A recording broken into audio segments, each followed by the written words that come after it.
Welcome back to AB 474, Indoor Environmental Control. This is the second installment to our discussion on psychrometrics, which is the study of moist air. In the first section, we reviewed the ideal gas law, and now we're going to expand on that and talk a little bit about air properties and pressure. And in this section, we're really strengthening our foundation so that we can begin to dig deeper into the study of moist air. So let's start this section talking about the components in air. And Table 3.1 in your book offers a partial list of the components of air. So what is air made up of? Well, the majority of air is made up of nitrogen, so about 78.09%. Next is oxygen, almost 21%. Argon, just less than 1%. Carbon dioxide. And then beyond that, we're getting to gases that are much smaller portions. We call them just trace gases. So neon, carbon monoxide, water vapor, helium, hydrogen, and the list goes on, so we could keep going. These primarily four gases are sufficient for determining the molecular mass of air. Which is 28.9645, and the units can either be grams per mole or pound mass per pound mole. And the value is the same for either set of units. And as I said, these we just call trace gases. So let's kind of think back to the last section where we were talking about the ideal gas law. And let's take our molecular mass from above and apply it to calculate the gas constant for air. And in the last section, we pointed out when we were talking about applying the ideal gas law for specific gases, we pointed out what the gas constant for air is, but let's, again, strengthen our knowledge and go ahead and run through this calculation. So the gas constant for air can be found by taking the ideal gas constant and dividing by the molecular mass of air. And we're going to do it in both sets of units. So we'll start with the English units. And this really weird unit on our ideal gas constant, foot-pound force per pound mole Rankine.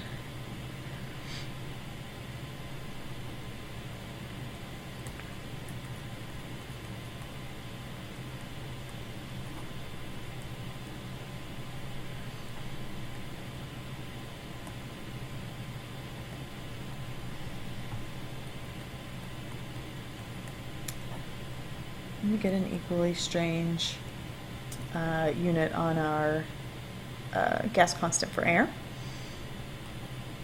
Or we can do it with our metric system.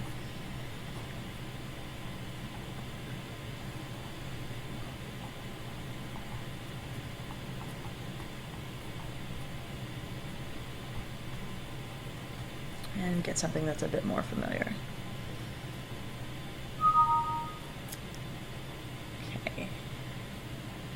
So let's move on and talk a little bit about pressure. So that's kind of the next main topic we're going to discuss as we build our foundation. So what is pressure? Again, I like visuals. So if you imagine that we have some enclosed space, and and we have air that's moving inside that space, right? There are molecules of air moving around and they're bouncing into things. So the more that they're pushing on, the more they're in the space, the more they're pushing on each other and on the walls, and so they're creating a force on this space. So a pressure is a force distributed over an area. So pressure equals force over area.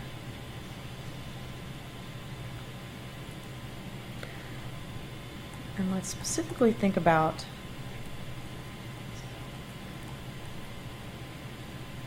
a standard reference pressure.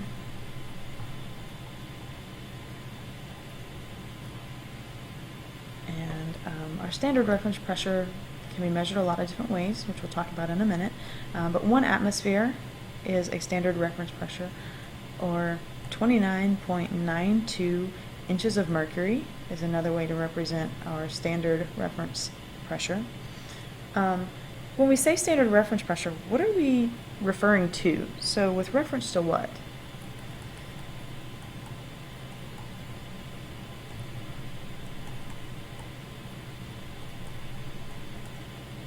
So I like to think about this with a little bit of a sketch that helps to explain it. Start right here.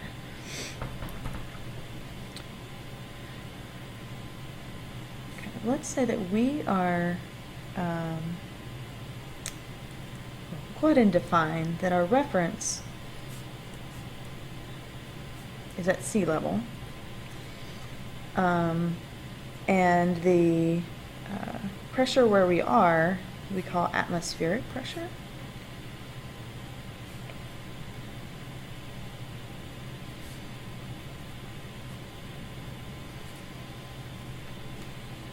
Okay. And so let's think about that for a minute. So let's say this is where we are, and we are some elevation above sea level. This is going to be sea level. And this is going to be where we are. And just for simplicity's sake, we're going to say we are 1,000 feet above sea level. Okay? At sea level, our standard reference pressure is 29.92 inches of mercury. So what is our pressure where we are at 1,000 feet above sea level? Well, let's think about what creates that pressure. So imagine there is a stack here, a stack of air. Okay? And at sea level, there's also a stack of air. And this stack of air has some amount that's the same as our elevation here, but it also has an amount additional. So we expect that all of this air is pushing down onto our elevation at sea level. But here we have less air pushing down, so we expect that the pressure here is going to be less. And indeed it is. The pressure at 1,000 feet is 28.895 inches of mercury. So how do we get to that? Well, first let's go back and fill in the gaps a little bit in terms of what are the different ways that we can represent standard reference pressure. So I gave you 2 of them, but let's fill out our list a little bit.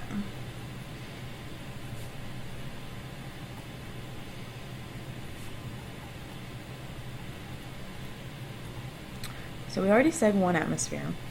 We already said 29.92 inches of mercury, or inches of mercury. Oops. 101.325 kilopascals, 406.8 inches of water,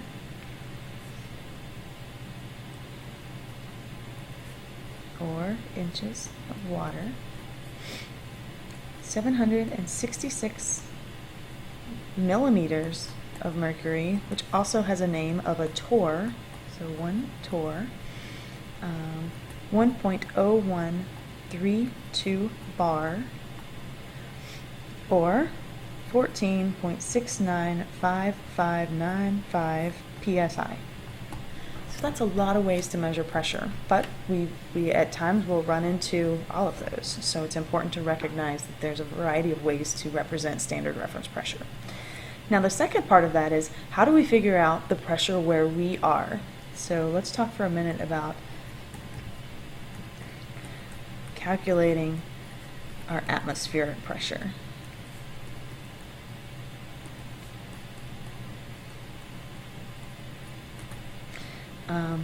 We're going to talk about two ways to do it. So we're first going to revisit the equation 3-4 in your book on page 50. And the equation that we're given there is pressure, where we are, is equal to A plus B times H, where H is our height above sea level,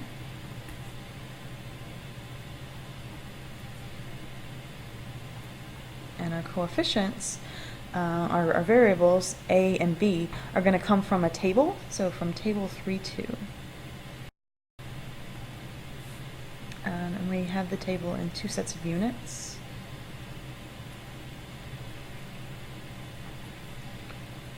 And you see that the A is our standard reference pressure, and the B is a linear regression reducing the pressure linearly as we move to an elevation higher and higher above sea level. So that's one method to calculate. I'm going to spend just a few minutes looking at another method. Let's go here and say, or here's another method we could use. And we're going to pull, excuse me, this is an equation that was generated by NASA.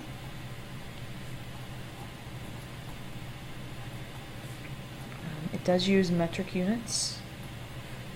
I've never found a version of it that's in English units, so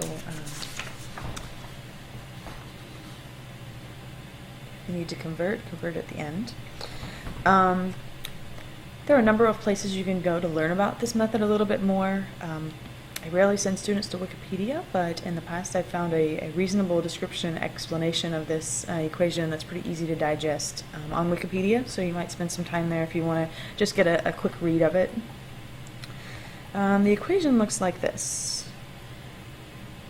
Most of the times I see the equation written, it's actually an application of it that already has some of the numbers plugged in, but I'm going to try to translate for you the equation in variable form, and then we'll talk about what would go in some of these places.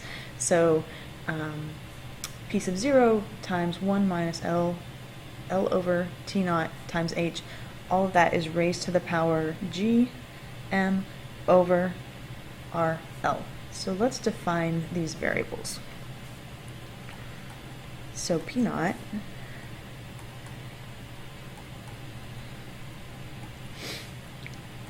is atmospheric pressure at sea level, which we've seen before. So we reference back to sea level.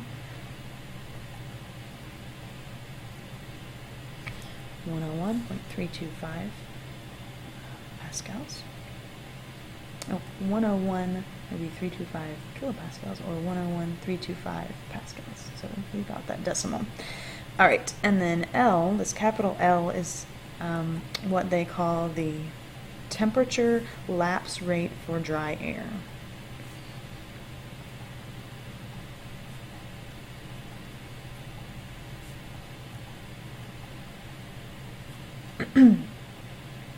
And the temperature lapse rate for dry air is determined by G over C sub P for dry air, where C sub P is the specific heat,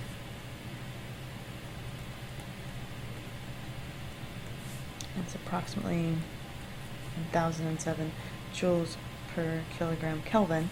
And our value for L in this scenario is going to be around 0.0065 Kelvin per meter.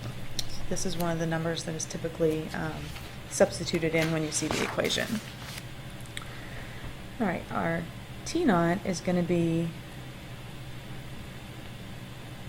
the standard temperature at sea level,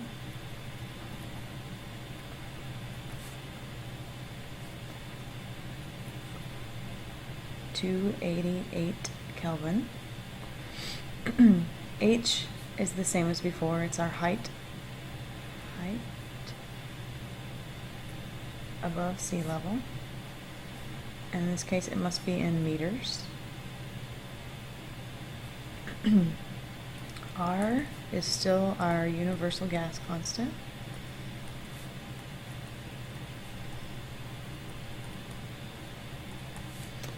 Joules per mole Kelvin.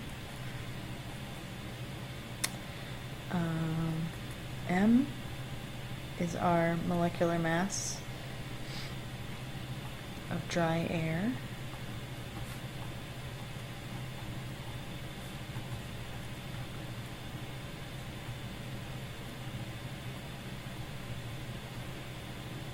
This is in kilograms per mole, so a little shift of units from what we've been looking at. G is gravity.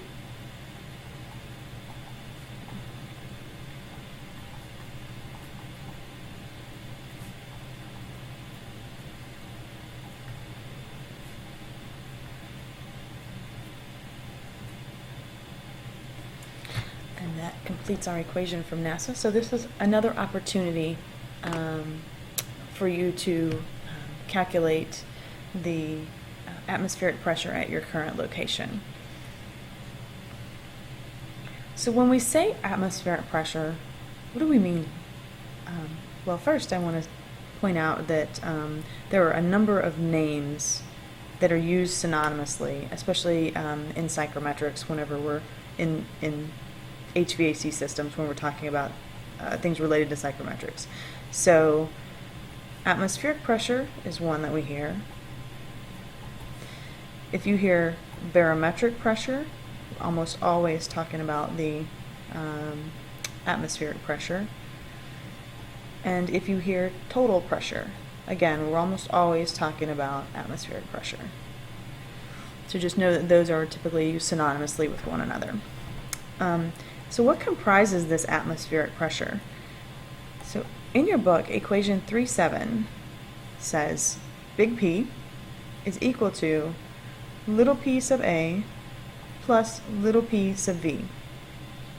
Our atmospheric pressure, or our total pressure, is composed of partial pressures of the various gases that are comprising that total pressure. And in this case, it's the partial pressure of air plus the partial pressure of vapor. And so our moist air is made up of air and water vapor. Okay, and in order to work with this equation, we need to start with what we call water vapor saturation partial pressure. And that is a mouthful. And every word in it is important. We are going to give this the variable little p sub s, and this is referring to essentially a theoretical scenario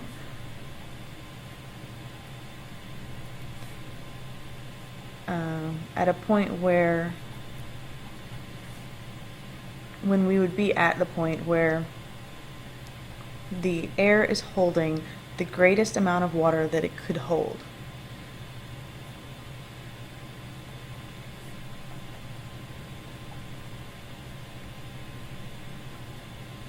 At that set of conditions.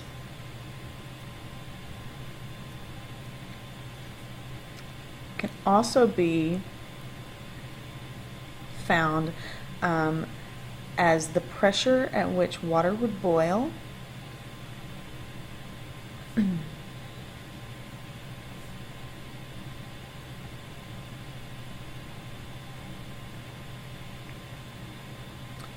if it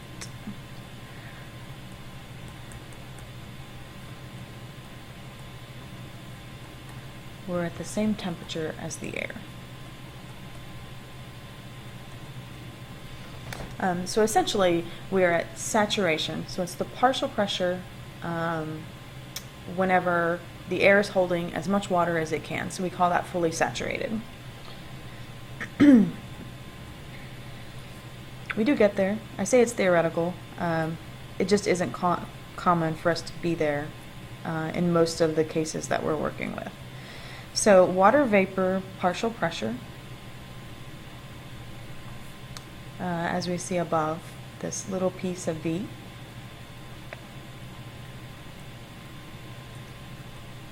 is the state we are in reality as compared to a state when we would be at saturation. So it's the actual condition of our saturation. So actual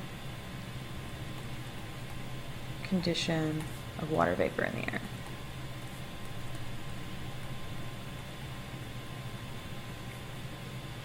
And then we have our air partial pressure.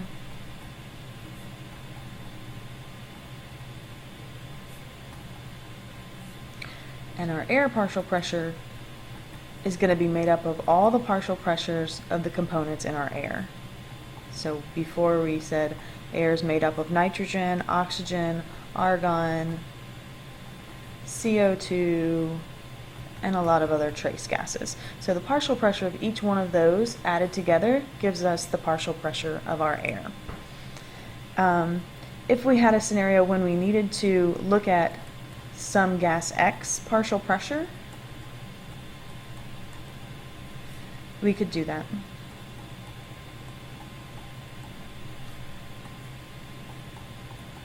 Where X is a specific substance.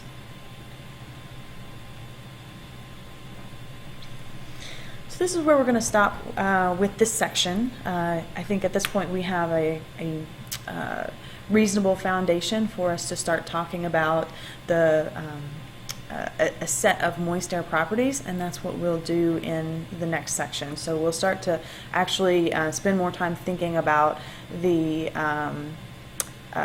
state of the air, the state of the moist air. So next section we'll continue to build on what we've started.